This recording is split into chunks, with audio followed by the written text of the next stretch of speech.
وہ مسلسل اسے دیکھ رہا تھا جو سر جھکائے ادب سے اس کے سامنے کھڑا تھا۔ تو اکبر افندی، کیا سزا بنتی ہے آپ کی؟ طہا کی سرد آواز پر اس نے سر اٹھا کر طہا کی طرف دیکھا تھا۔ اکبر نے نہ صرف حیدر کی فیملی کو سیو کر لیا تھا بلکہ بلال لغاری کو بھی ڈھکے چھپے الفاظ میں محتاط کر دیا تھا، جس وجہ سے وہ سیاسی دورے کے نام پر سمیت فیملی اس وقت سعودی عرب میں تھا۔ ایسا نہیں تھا کہ طہا اس سے دور تھا، لیکن اب وہ کچھ کرتا تو معاملہ سنگین ہو کر نیشنل ایشو بن جاتا، جبکہ طہا کو یوں دنیا کے سامنے آنا پسند نہیں تھا۔ یہی وجہ تھی اسے گنے چنے لوگوں نے ہی دیکھا تھا۔ سوشل میڈیا کے دور میں بھی طہا کی ایک تصویر بھی انٹرنیٹ پر نہ تھی، صرف اس کا نام تھا جو ہر بڑی ہستی کی رگوں میں خوف بن کر سرایت کرتا تھا۔ عمر اور لاریب کہاں ہیں؟ طہا کی سرد آواز پر وہ چونکا۔ سر، میں نہیں جانتا، اکبر منمنایا تھا۔ طہا نے ریوالونگ چیئر کا رخ بدلا۔ تم جانتے ہو میں اسے فزیکلی ٹارچر نہیں کر سکتا because Hare body is mine, لیکن تم مجھے مجبور کر رہے ہو میں اسے مینٹلی ٹارچر کروں۔ طہا کی دھمکی پر اکبر خاموش رہا تھا۔ سر، آپ اس لڑکی کی باتوں پر کیسے یقین کر سکتے ہیں؟ اکبر نے دکھ سے کہا۔ تمہیں لگتا ہے طہا الوی کمزور اعصاب کا مرد ہے جو سنی سنائی پہ یقین کر لے گا؟ طہا بجلی کی طرح گرجا تھا۔ اکبر صاحب کام گئے، پر سر کبھی کبھی آنکھوں دیکھی کانوں سنی بھی تو غلط ہو سکتی ہے، اکبر نے ہمت کرتے کہا۔ تو ثابت کرو، طہا کی آواز میں نرمی آئی تھی۔ سب چھوڑ دو، ثابت کرو، اس کے بدلے میں اسے چھوڑ دوں گا۔ اکبر کی آنکھوں میں چمک ابھری تھی۔ لیکن اگر تم ثابت نہ کر سکے تو میں سب کو عبرت کا نشان بنا دوں گا۔ اکبر کا چہرہ بجھ گیا تھا۔ وہ جانتا تھا طہا اسے بھی موقع دے رہا ہے، پر کاش آپ نے یہ موقع ماس کو دیا ہوتا۔ وہ جانتا تھا ہیرا اب اسے مر کر بھی سچ نہیں بتانے والی۔ ماس کو مار کر وہ اس کے دل سے اتر گیا ہوگا، پر یوں وہ ہیرا کو اس کی خود ساختہ آگ میں جھلسنے نہیں دے گا۔ اسے وہ راز جاننے تھے جو تقیر الوی مرنے سے پہلے دفن کر گیا تھا، جو نازیہ ہی بتا سکتی تھی۔ اکبر نازیہ کے پاس انڈونیشیا میں تھا۔ ایسا لگ رہا تھا معاذ ہی نہیں وہ تینوں بھی مر چکے ہیں۔ وہ زندگی میں پہلی دفعہ کنفیوز ہوا تھا۔ وہ ایک جوان بیٹے کی موت پر روتی ہوئی ماں کو یہ نہیں بتانا چاہتا تھا کہ اس کی بیٹی بھی مرنے والی ہے، مگر ضروری تھا۔ اکبر نے معیز کی طرف دیکھا۔ معاذ کا لاڈلا معیز، جس پر باپ کا سایہ نہ ہوتے ہوئے بھی معاذ نے اسے ایسے رکھا تھا کہ ذمہ داری کے زال سے بھی واقف نہیں تھا، مگر اب اسے ہونا پڑے گا اپنی فیملی کے لیے۔ سب سے مشکل یوں اچانک ذمہ داری کا پڑنا ہوتا ہے، خاص طور پر جب سر پر سے سائبان چھن جائے۔ اس نے ایک لفافہ معیز کی طرف بڑھایا تھا۔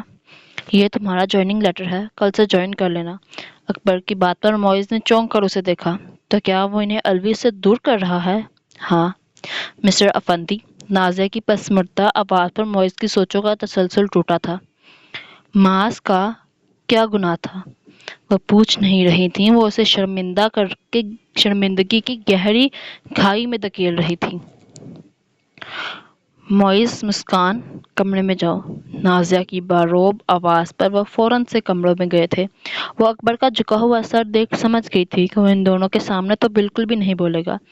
وہ جانتے تھے ان کی ماں بہادر ہے، وہ کبھی اپنے بچوں کے سامنے نہیں روئے گی۔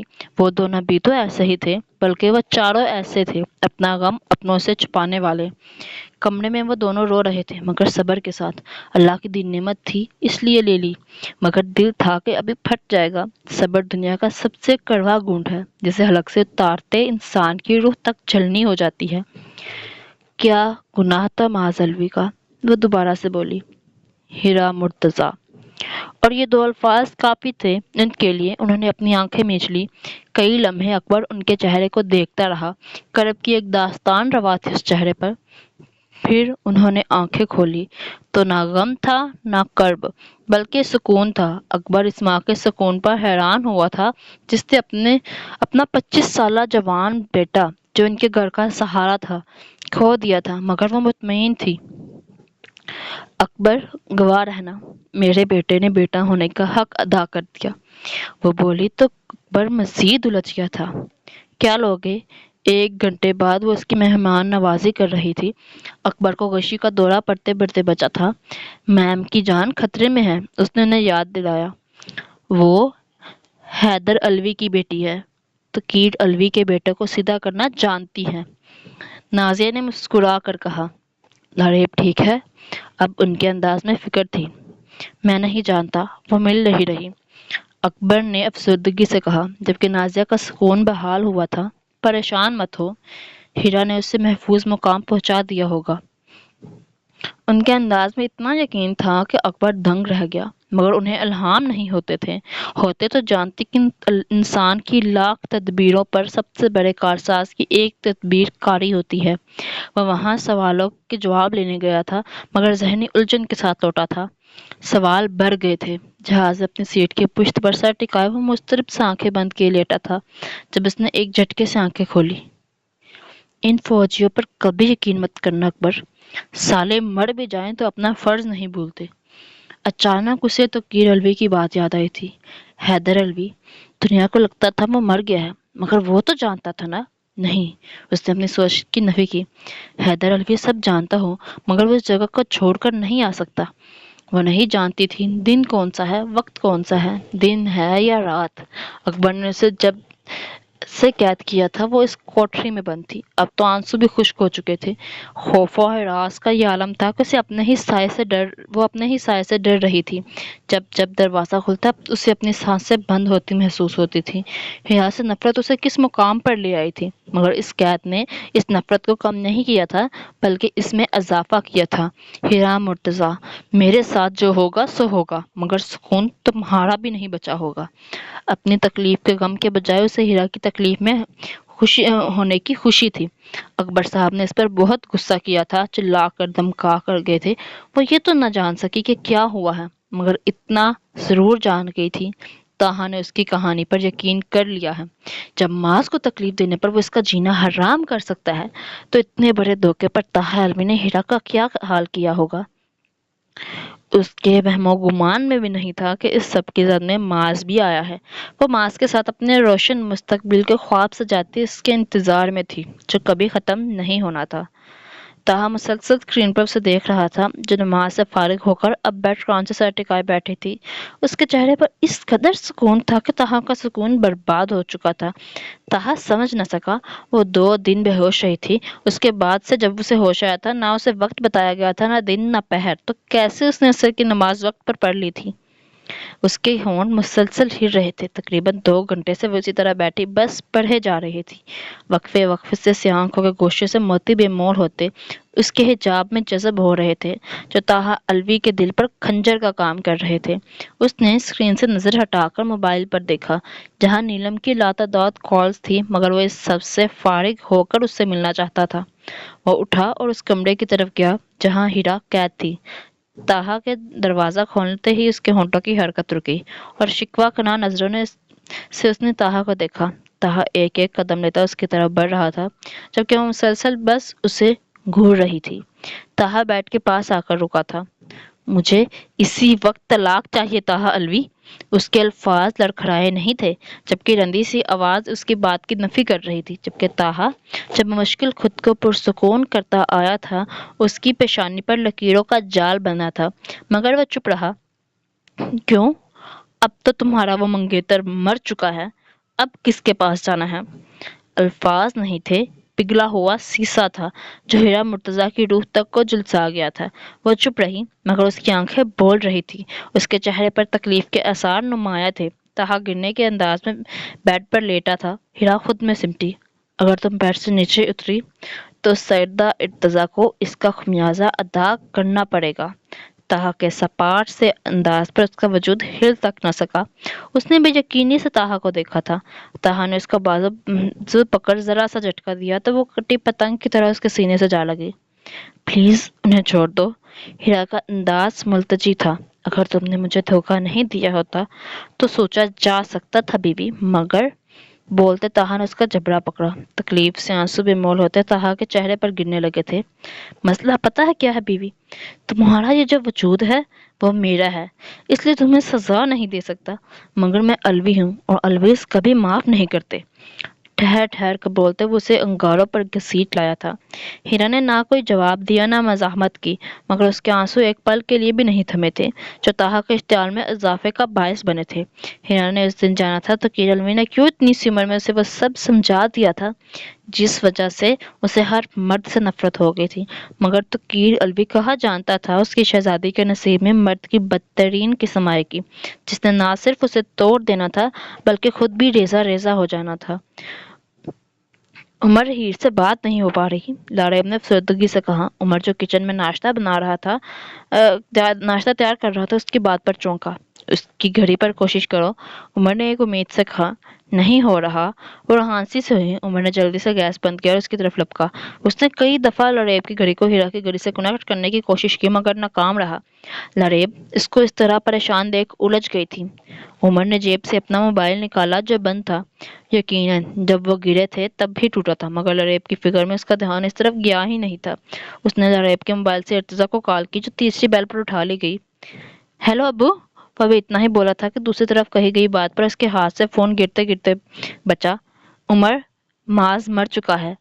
ارتضیٰ کے بجائے اکبر کی بات اور الفاظوں سے بہت کچھ بتا دیا تھا۔ اس نے فوراً سے فون بند کیا۔ عمر کیا کر رہے ہو؟ عمر کو فون توڑتا دیکھ لاریب نے روکنا چاہا۔ لاریب میری بات سنو، دھیان سے سنو۔ عمر نے اس کے کندھوں پر دباؤ دیا۔ میں ابھی تمہیں کچھ نہیں سمجھا سکتا، بس ہمیں یہاں سے نکلنا ہے۔ لاریب نے دیکھا اس کی آنکھیں نم تھیں۔ طاہا کو ہماری سچائی، یہ چار الفاظ بھی کس کرب سے لاریب نے ادا کیے تھے عمر جانتا تھا۔ عمر نے اسے خود میں سمیٹا تو سہارا پاتے وہ پھوٹ پھوٹ کر رو دی۔ ماں باپ تو وہ چھین چکا ہے، اب کیا چاہتا ہے؟ کافی دیر رونے کے بعد اس نے گھٹی سی آواز میں پوچھا تھا۔ شاید ہماری جان۔ وہ بس سوچ سکا تھا کچھ نہیں ہوگا، اب ہم کچھ نہیں کھوئیں گے۔ وہ اسے تسلی دے رہا تھا مگر خود وہ اندر سے ٹوٹ چکا تھا۔ اس کے ماں باپ طاہا کے پاس تھے، وہ جانتا تھا وہ محفوظ تو بالکل نہیں تھے، مگر اسے پہلے اپنی زندگی کو محفوظ کرنا تھا۔ عمر جیسے ہی تمہارا میرا رابطہ منقطع ہو، تم لاریب کو بڑے ابو کے اسلام آباد والے گھر لے جانا۔ میں اسے سچ بتانے والی ہوں، مجھے نہیں پتا وہ کیسے ریئیکٹ کرے گا، وہ کیا کرے گا، مگر مجھے یقین ہے وہ چپ نہیں بیٹھے گا۔ ہیرا کی بات یاد کرتے خود کو مضبوط کرتا لاریب کو لے کر وہاں سے نکل گیا تھا۔ وہ پریشی الوی کی جنت تھی، طاہا الوی کی سوچ کبھی وہاں تک نہیں جائے گی۔ اسے ہیرا کی تسلی یاد آئی۔ نیم اندھیرے کمرے میں کمپیوٹر سے نکلنے والی ہلکی نیلی روشنی میں اکبر صاحب اپنا جبڑا آئس پیک سے سیک رہے تھے، جبکہ طاہا مسلسل انہیں گھور رہا تھا۔ ساتھ کچھ ہیکرز ہیرا کی گھڑی کو کھولنے کی کوشش کر رہے تھے۔ اکبر افندی، کیوں خود پر زندگی تنگ کر رہے ہو؟ طاہا نے ترخ کر کہا۔ سر، نمک حلال کر رہا ہوں، آپ کو صرف ایک غلط فہمی کی وجہ سے اپنا سب کچھ کھوتے نہیں دیکھ سکتا۔ وہ آزادانہ انداز میں بولے۔ غلط فہمی نہیں ہے یہ، طاہا چلایا۔ جس لڑکی کے کردار کی بات آپ کر رہے ہیں میں اس کے کردار کی قسم کھانے کو تیار ہوں۔ وہ اس قدر اعتماد سے بولا کہ طاہا بس اسے دیکھتا رہ گیا۔ اکبر، یہ دنیا اعتبار پر نہیں سچ پر چلتی ہے، یہ دنیا سچ پر نہیں جھوٹ پر چلتی ہے طاہا الوی۔ ہیرا کی آواز پر وہ چونکے۔ طاہا نے مسکرا کر دروازے کی طرف دیکھا جہاں ہلکے نیم اندھیرے میں وہ دشمن جان کھڑی تھی، جبکہ اتنے دھڑلے سے طاہا الوی کا نام لینے والی کو ان سب نے دیکھنا چاہا مگر اندھیرے کی وجہ سے دیکھ نہ سکے تھے۔ انسان اسے سچ سمجھتا ہے جو دیکھے اور سنے، مگر ہر دفعہ آنکھوں دیکھا اور کانوں سنا سچ نہیں ہوتا۔ امپریسو۔ طاہا کے یاقوتی لبوں کی مسکراہٹ گہری ہوئی تھی۔ وہ اسی اندھیرا کا حصہ بنتی سامنے آئی اور ان ہیکرز کے سسٹم سے اٹیچ اپنی گھڑی کو چھیننے کے انداز میں پکڑتے دوبارہ کلائی پر پہنا تھا۔ نیم اندھیرے میں ہلکی نیلی روشنی میں واضح ہونے والے چہرے پر جب ہارون شاہد کی نظر پڑی تو وہ جامد رہ گیا۔ 10 سواری چمکیا، پھر ہیٹ بٹنل پنگا لیں، وہ غصے سے بولی، جبکہ اس کے نام پر طاہا نے ان ہیکرز کو سامان سمیٹتے دیکھا تھا۔ کیا ہوا؟ اکبر نے فکر مندی سے پوچھا۔ Sorry sir, but we are not able to do that, وہ پیشر ورانہ انداز میں بولے تھے۔